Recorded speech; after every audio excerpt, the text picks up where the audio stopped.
আসসালামু আলাইকুম প্রাণপ্রিয় খামারি ভাই বোনেরা, ব্রয়লার সোনালী কালারবার্ড যারা মুরগি পালন করেন সবাই আমার আন্তরিক শুভেচ্ছা অভিনন্দন নেবেন।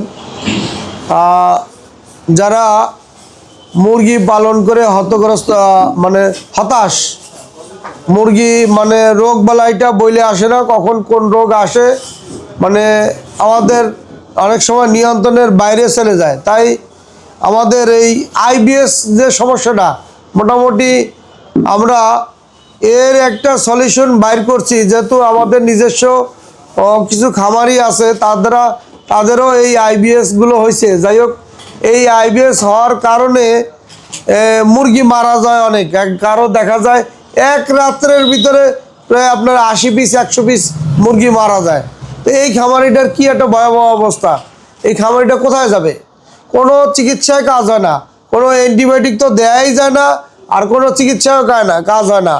তো আমরা এর জন্য একটা সলিউশন নিজেরা চালাইছি আর কি, নিজস্ব খামারিদের উপরে।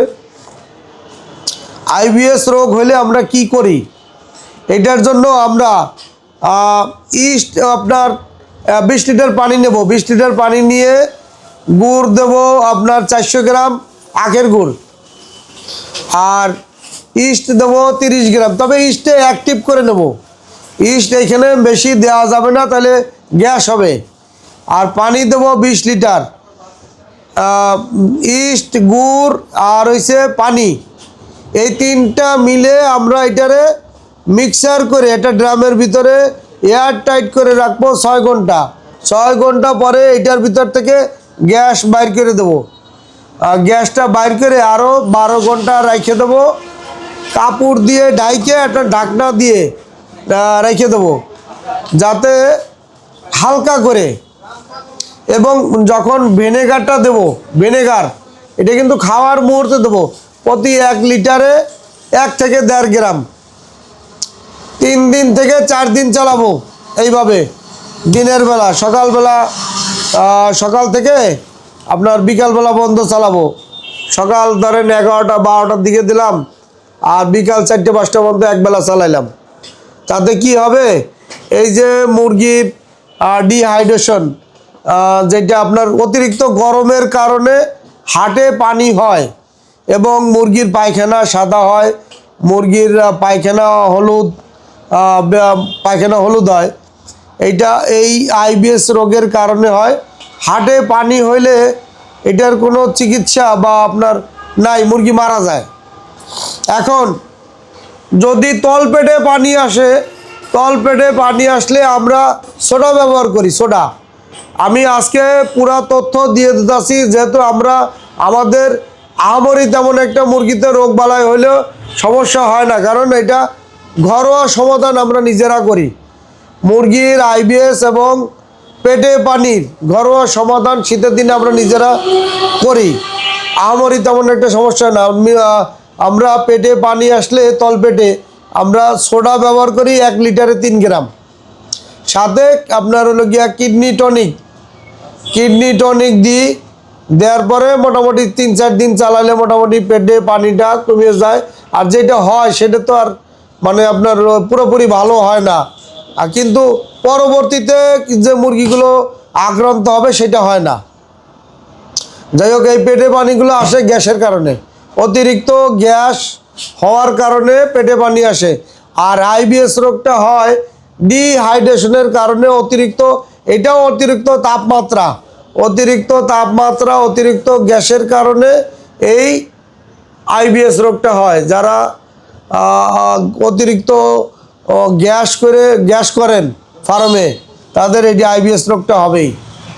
যাই হোক, এখন আমরা এই মুরগিরে কিভাবে ঠান্ডা রাখা যায়, অতিরিক্ত ওর বডি তাপ হওয়ার কারণে এই রোগটা হয়, এই মুরগিটারে কিভাবে ঠান্ডা রাখা যায় তার জন্য আমরা ফার্মেন্টেড পদ্ধতিতে একটা পানি তৈরি করে মুরগিরে খাওয়াবো। সাথে আমরা গ্লুকোজ 1-এ 1 দেবো, এটা 2 বেলা চালাবো।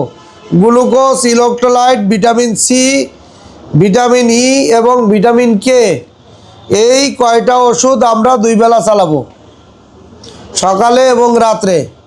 তাহলে কি হবে, মুরগিটা যে দুর্বলতাটা আছে এইটা কাইটে যাবে, মুরগিটা তাড়াতাড়ি সুস্থ হয়ে যাবে। আর এই ফার্মেন্টেশনের মাধ্যমে মুরগিটাকে পুরো ঠান্ডা রাখবে। এখন ফার্মেন্টেশন অনেকেই জানেন না যে ফার্মেন্টেশন পানিটা যে মুরগিকে ঠান্ডা রাখে, অনেকে জানেন না। যারা ফার্মেন্টেশন করে মুরগিকে খাওয়ান তারা হয়তো বা জানেন যে ফার্মেন্টেশনটা খুবই ঠান্ডা একটা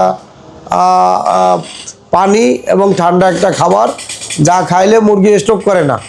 যাই হোক, এখন আমি যেটা বলতে চাইছি, এইভাবে আমরা ফার্মেন্টেড পানি তৈরি করে মুরগিকে যদি দিই তাহলে আমাদের এই আইবিএসটা হইলেও মুরগিটা ঠান্ডা থাকবে। আর এই glucose, electrolyte, vitamin C, vitamin E, vitamin K এইগুলো আমরা 2 বেলা চালাবো, তাহলে মুরগির ওই আইবিএস রোগ থেকে মোটামুটি আমরা নিয়ন্ত্রণ রাখে বাইর হয়ে আসতে পারবো মোটামুটি 4-5 দিনের ভিতরে। আইবিএস হলে খুবই মারাত্মক একটা ব্যাপার। আপনার অনেক খামারি রেপসার ভালো থাকলেও সে লাস্ট পর্যন্ত লসে চলে যায় এই রোগের জন্য। অনেক খামারি রানীক্ষেত, গাম্বুরা এই সমস্ত রোগের জন্য তারা লসে চলে যায়। যাই হোক, আমি আইবিএস রোগটার সমাধানটা কিভাবে করবেন আমরা করছি এইভাবে, আমরা মোটামুটি ভালো ফল পাইছি। আপনারা চাইলে এইভাবে করতে পারেন, করে দেখতে পারেন যে রেজাল্ট কি ভালো না মন্দ, একবার হলেও পরীক্ষা করে দেখতে পারেন। খরচ তো আহামরি না। আপনার ইস্টের দাম তো আর বেশি না। এক প্যাকেট ইস্টের দাম কোনো জায়গায় 250 টাকা নেয়, কোনো জায়গায় 300 টাকা নেয়। আর গুড়ের দামই বা কত, 400 গ্রাম গুড় লাগে। ইস্ট লাগে 30 গ্রাম, 20 লিটার পানিতে গুড় লাগে 400 গ্রাম। আর পানি তো আপনার ঘরেই আছে ফ্রি। আর ভিনেগার একটা বোতলের দাম কত? ভিনেগার কিন্তু কোন ভিনেগার? এটা আপনার চাইলে সাধারণ ভিনেগার দেওয়া যাবে না, এটা অ্যাপেল চেরি ভিনেগার দেওয়া লাগবে। শপিং মলে পাওয়া যায়, বড় বড় শপিং মলে পাওয়া যায়। আপনি যে ভিনেগারটা দিবেন সেই ভিনেগারটা সাধারণ ভিনেগার হলে কাজ হবে না, অ্যাপেল চেরি ভিনেগার দেওয়া লাগবে। তাইলে আপনার দ্রুত গতিতে কাজ করবে এই আইবিএস রোগের জন্য। অ্যাপেল চেরি ভিনেগার, খেয়াল করেন, অ্যাপেল চেরি ভিনেগার যেটা শপিং মলে পাওয়া যায়। যাই হোক, এই হইল আপনার মুরগির আইবিএস রোগ। আমরা এইভাবে মোটামুটি ভালো রেজাল্ট পাইছি, চাইলে আপনারাও করতে পারেন। এইখানে আমার কোনো সার্থকতা নাই। আমি চাই আপনারা প্রত্যেকটা খামারই যাতে ভালো রেজাল্ট নিয়ে 2 টাকা লাভের মুখ দেখেন। ক্ষতিগ্রস্ত কত হবেন, হইতে হইতে তো মনে করেন যে কিছু আর থাকে না। মুরগি পাইলে মুরগিওয়ালা এখন জুয়া খেলার মতো হয়ে গেছে, কখনো লাভ কখনো লস। এই লাভ লস দিতে দিতে দেউলি হয়ে বাড়ি ছেড়ে চলে যাওয়া লাগে। আপনার হয় বিদেশ, নাহলে পলাতক হওয়া লাগে। আর আরেকটা বিষয় হচ্ছে, ঠান্ডা লাগলে আমরা যেটা 10 দিন বয়সে ঠান্ডা লাগে, 10 দিন বয়সে এই ছোট বাচ্চা অবস্থায় যদি মাইক্রোনিট দিই তাহলে এই মুরগিটা সহ্য করতে পারে না।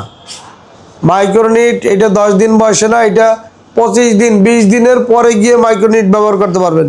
কিন্তু ছোট বাচ্চা অবস্থায় টাইলোডক্সি প্লাস আর রেনাস্পিরিন দিতে পারেন। টাইলোডক্সি প্লাস রেনাস্পিরিন এই দুইটা দিয়ে 10 দিন বয়সে যদি ঠান্ডা কারো লাগে, টাইলোডক্সি প্লাস রেনাস্পিরিন একে এক দিয়ে চালাবেন।